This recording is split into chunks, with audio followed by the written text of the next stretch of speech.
여유롭게, 유럽게 갑시다. 여유롭게, 여유롭게. 큐. 그러다가 이제 아내한테 전해주고 자긴 자살하죠. 뭐 좌우지간 그런 비운의 텍스트입니다. 이 텍스트가. 그럼 이 텍스트에서 발터 베냐민이 무슨 얘기를 했을까? 일단은 감정이입에 대한 얘기부터 먼저 해야 될 것 같습니다. 감정이입이 뭘까요? 거두절미하고 발터 베냐민이 우리 태제 7번에서 무슨 말을 어떻게 했는지부터 한번 들어보도록 합시다. 좀 깁니다. 역사적 유물론이 분쇄한 방법을 이보다 더 잘 묘사할 수는 없다. 그것은 감정이입의 방법이다. 그것의 원천은 일시적이고 반짝이는 진정한 역사적 이미지를 붙잡기를 단념한 마음의 나태함, 태만이다.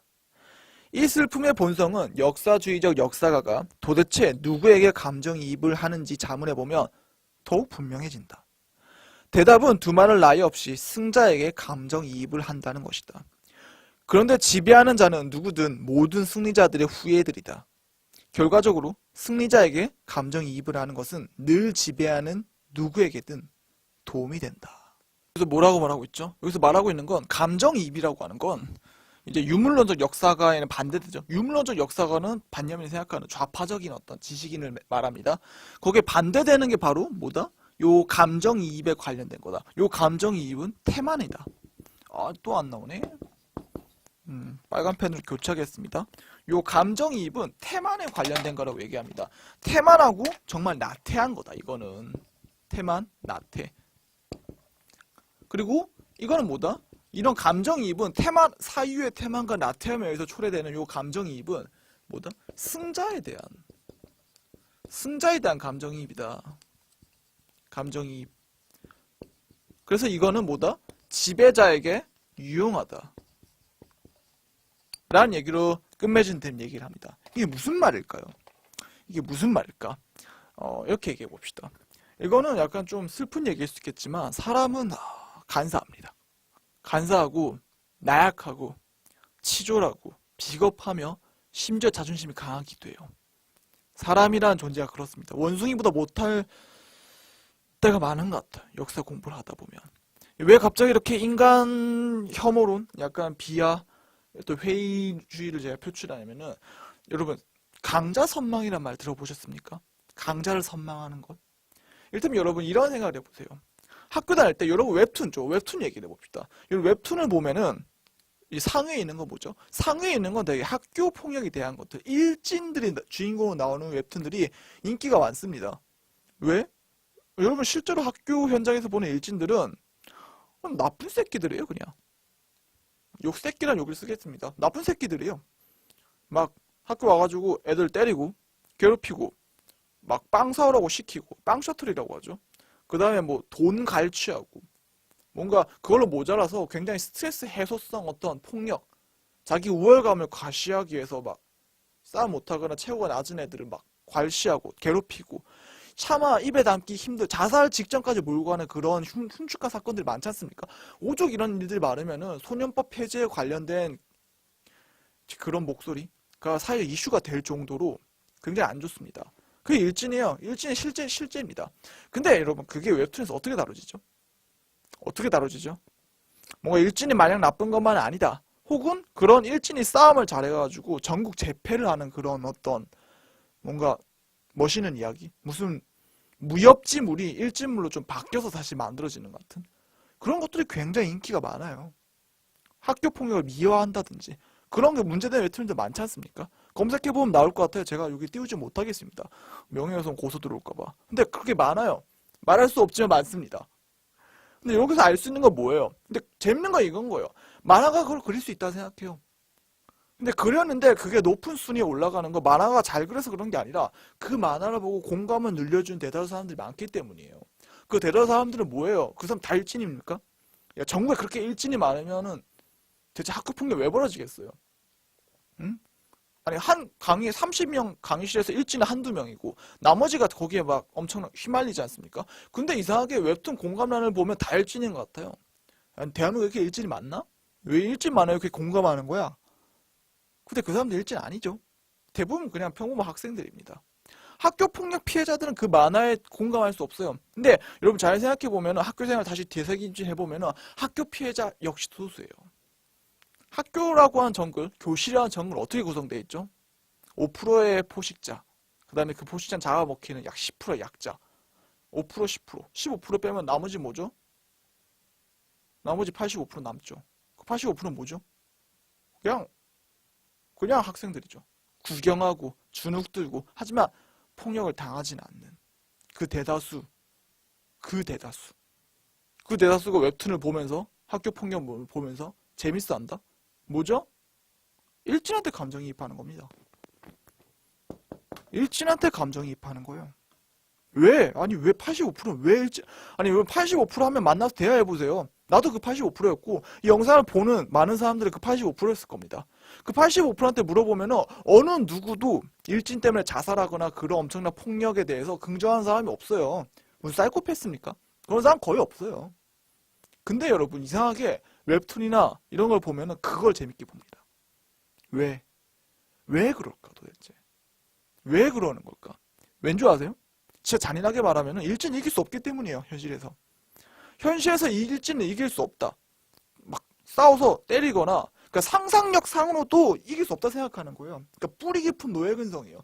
내가 쟤랑 싸우면 진짜 큰일 난다. 내가 왕따 될지도 몰라. 내가 3년 내도록 저 괴롭힘 당하는 제 포지션에 앉아가지고 모든 걸 다 뺏길지도 몰라. 최악의 학교 생활. 낙인 찍히고 자신감도 사라지고 늘 그게 꼬리표처럼 따라다녀가지고 아무것도 평생 하게 될지도 몰라. 저게 절대 떨어지고 싶지 않아. 그 공포감. 그게 상상력마저도 지배하는 거예요. 여러분 상상력 싸움으로 일진을 이길 수도 있어야 되는 거 아니에요? 그게 자유일전죠. 근데 심지어 그 자유마저 못하는 거예요. 그거마저 못하는 겁니다. 그래서 감정이입을 하는 거예요. 왜? 남은 거는 일진에게 어떤 멋있는 모습, 일진이 싸우는 거에 뭔가 환호하고 감정이입함으로써 응원하고 그럼으로써 뭐 어떤 헛된 만족을 느끼는 거죠. 감정이입함으로써 내가 마치 일진이 된 듯한 그 동일시의 허구, 망상을 즐기고 플러스 이런 것도 있죠. 내가 이렇게 일진을 응원하니까 일진이가 나한테는 저렇게까지 하지 않겠지. 난 널 응원하니까. 라고 역시 또 망상이죠. 일진들은 여러분 돈 모자라면 그 85% 알 바 아니에요. 눈에 보이는 대로 뺐지. 근데 그런 헛된 망상을 품을 수 있게 되는 겁니다. 감정이입을 통해서. 그래서 강자 선망, 강자한테 감정이입하는 거죠. 약자와 함께 싸우려고 하는 사람들은 거의 없습니다. 그런 의협심이 강한 사람 여러분 보잖아요. 잡으시기 바랍니다. 진짜 좋은 친구고 진짜 한 1000명 중에 한두 명 있을까 말까 보석 같은 사람이에요. 좌우지간 그렇게 감정이입이 그렇습니다. 사람이 간사하고 비겁하고 그런 점이 많기 때문에 발터 벤야민이 그 점을 지적하고 있는 거예요. 승자에게 어떤 감정이입을 하는 거. 여러분 역사에 돌아올까요? 역사 보면서 뭐가 재밌습니까? 로마사를 배우십니까? 카이사르. 이야 멋있다 카이사르. 율리우스 카이사르.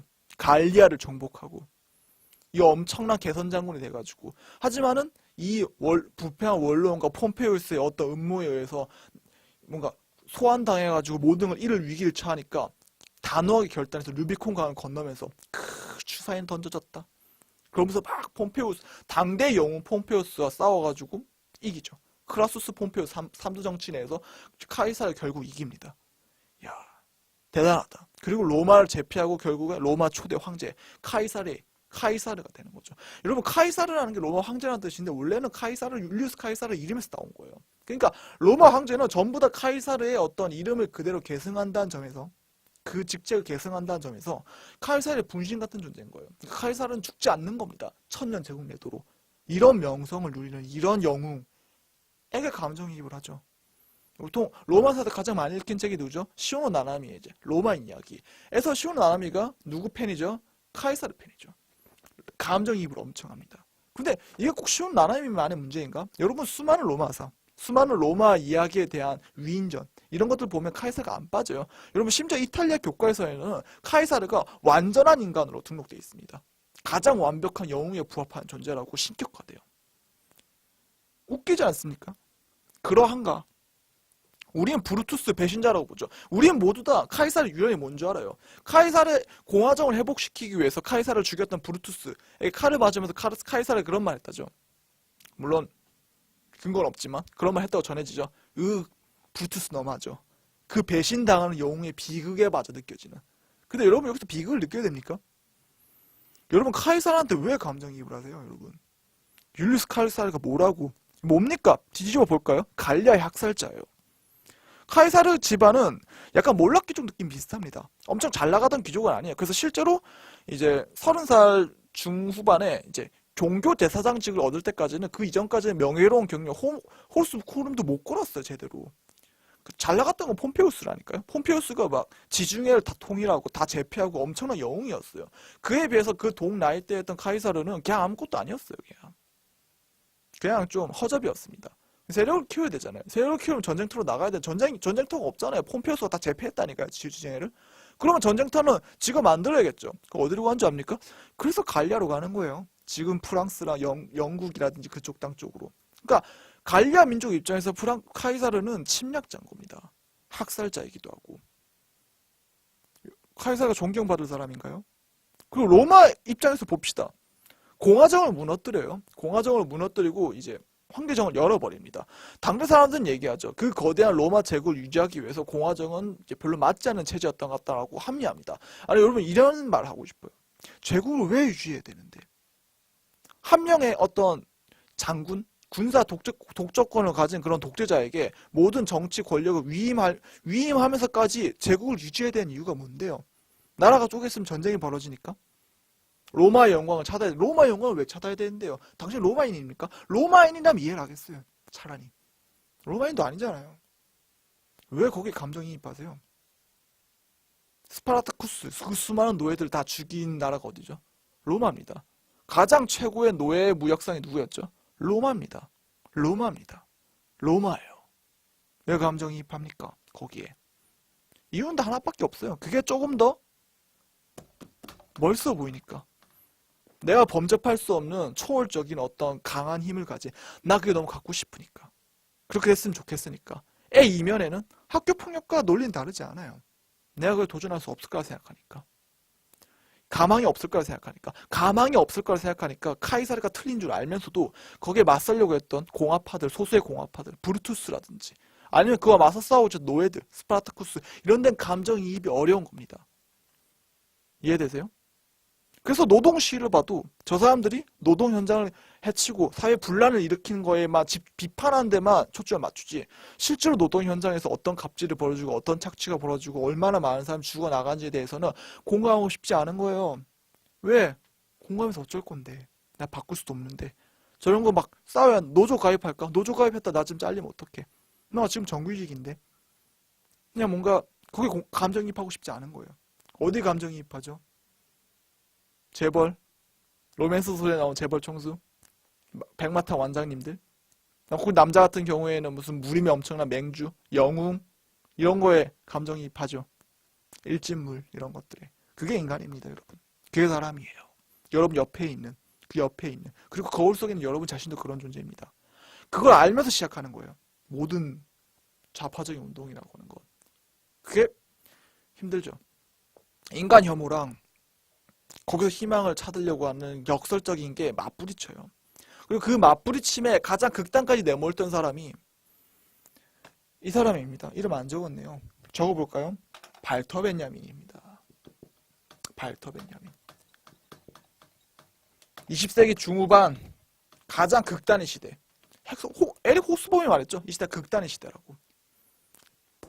그 시대를 살았던 사람이에요. 그 시대가 이 사람이 여기서 이런 인간 혐오를 말합니다. 감정이입이 이러하다고. 하지만 여기까지만 말할까요? 그렇게 얘기하진 않죠. 그 다음 얘기를 합니다. 그 다음에 희망을 얘기하죠. 해설을 하기 전에 먼저 한번 인용문을 읽어보도록 하겠습니다. 전리품이란 통상적으로 언제나 그래왔듯이 개선 행렬을 따라다닌다. 사람들은 그 전리품을 문화재라고 칭한다.